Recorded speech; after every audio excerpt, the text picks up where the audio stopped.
What's in your backyard? Ernie McLaney, a brave man, up on stage. Après vous, monsieur, après vous. Wow, what a following. Good evening, Carbon Units, and thank you, Ignite Charlotte and Bridget Sullivan, for your fine staff and crew here. I'm here to talk to you about two things. We're losing the balance of eco-diverse systems that are in our backyards. The green space that you see here represents undisturbed land, and it's projected by 2030 that this be down to 3%. I'll be in an electric wheelchair with voice commands by then, but where will nature be? Nature and undisturbed growth will be not covered by human interference, buildings, paved areas, areas that are not covered and that restrict natural growth. Usually when developers build, they destroy entire ecosystems. And where does wildlife go that used to dwell there? It's a critical situation. Where does it go? Does it move to your backyard?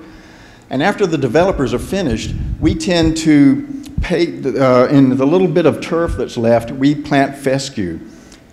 Lawn is does not sustain a diverse ecosystem. And on top of that, we throw chemicals and we throw our precious clean drinking water. What's up with that? That's wrong. Instead, we should be building a diverse, environmentally friendly, native plant system that sustains all life, including our own.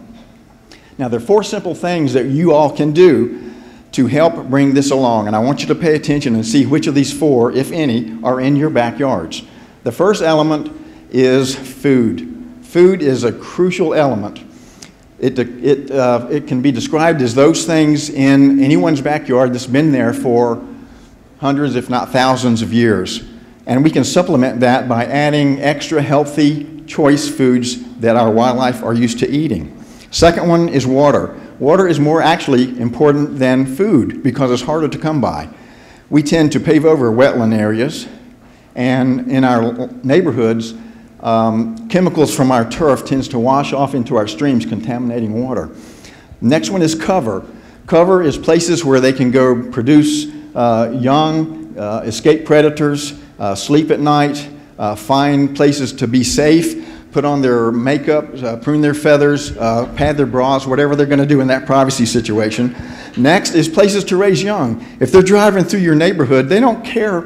If they don't care and they don't like what they see, they're going to drive on to the next neighborhood. If they don't like that one, they'll drive on to the next neighborhood until they're at the brink of extinction. Next, I want to point out that we need to add healthy native landscape plants.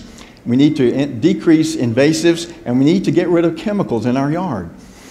Now, you say, what's in it for you guys? You're busy, you've got children that you're taking to self-defense classes, you're trying to compliment your boss on his new shoes. What's in it for me? Well, I'll tell you what's in it for you.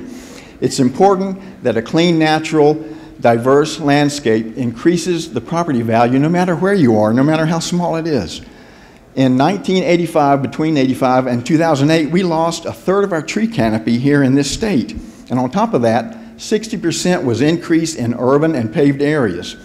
Our wildlife needs these corridors, safe green corridors, where they can go find each other and make out. They don't have eHarmony. They need these areas of connected corridors so they can go find each other. This is their social network. Some people think this is where our healthy growth economic future is, but it's really not healthy. Think about the increase in upper respiratory problems our children have and our obesity problems.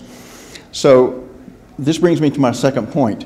Our kids are spending about 8 hours a day in front of some kind of screen. They're not getting outside. Without this connection to outdoors, when they're my age, they won't care that condominiums are being built in our national parks.